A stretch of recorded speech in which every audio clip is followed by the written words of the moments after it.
kita masuk ke area Candi Wisnu ke dalam. Nih Candi Wisnu. Ya. Tinggi banget. Naik ke atas. Ya, silakan. Pada Candi Wisnu yang berada di kompleks Candi Prambanan ini terdapat relief yang menceritakan kisah tentang Dewa Wisnu yang menitis kepada Kresna.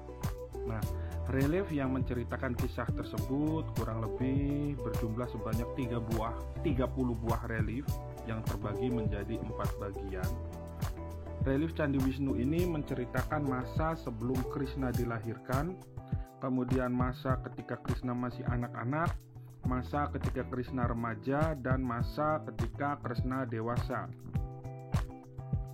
Masa sebelum Kresna dilahirkan itu lebih banyak menceritakan mengenai keadaan kerajaan Mathura sebelum lahirnya Kresna. Nah, pada relief bagian pertama ini lebih melukiskan kepada keadaan kerajaan Mathura yang mengadakan pertemuan agung.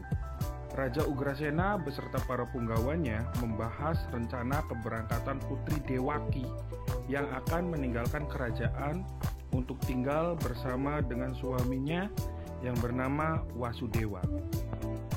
Relief ketika masa Kresna masih anak-anak ini banyak menceritakan kejadian ketika Kresna dan Balarama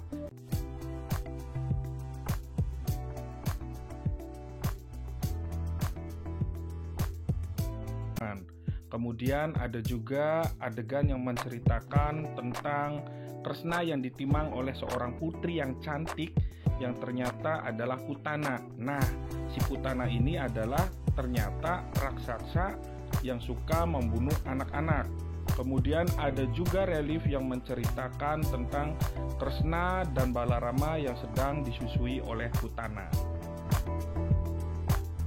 Ketika Kresna memasuki usia remaja, digambarkan bahwa pada saat itu Kresna dan Balarama berhasil memborang penggembala yang merupakan jelmaan dari raksasa Pralamba. Selain itu ada juga relief yang menggambarkan Kresna dan Balarama juga berhasil memburu lembu jantan yang merupakan jelmaan dari raksasa Arista. Ketika Kresna memasuki usia dewasa ini kisahnya terpampang yang paling panjang di relief Candi Wisnu ini.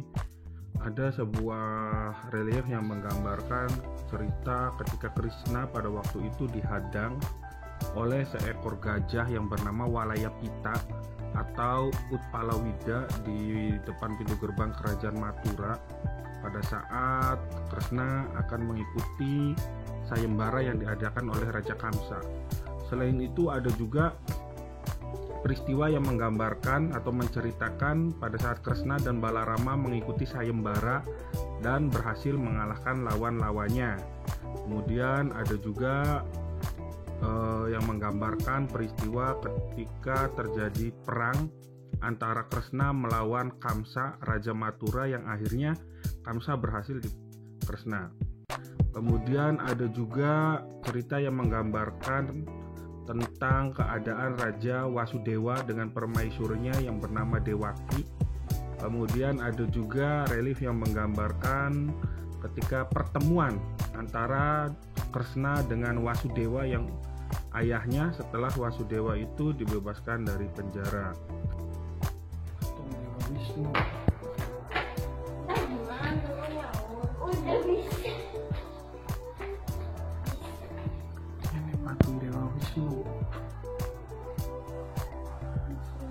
Kresna merupakan salah satu awatara dari Dewa Wisnu yang sangat terkenal di India dan di Nusantara. Figur Kresna ini dipilih karena menunjukkan siapa dirinya, yaitu sebagai inkarnasi dari Dewa Wisnu. Ia menunjukkan ketika melawan musuh-musuhnya yang diserang oleh Kamsa. Kemudian Kresna juga mampu menunjukkan saat menjadi duta Pandawa dengan bertrivikrama. Kemudian Kresna juga mampu menunjukkan saat menurunkan wejangan suci kepada Arjuna. Hal ini terjadi sesaat sebelum perang Bharatayuddha dimulai. Itu tadi cerita dari relief yang ada di Candi Wisnu, di mana pada abad ke-9 pada waktu itu ada para raja yang memang merupakan titisan dari Dewa Wisnu karena ia mampu memelihara dan melindungi kerajaannya dari serangan musuh dan mara bahaya lainnya. Hal tersebut sangat sesuai dengan tugas dari Dewa Wisnu itu sebagai pemelihara.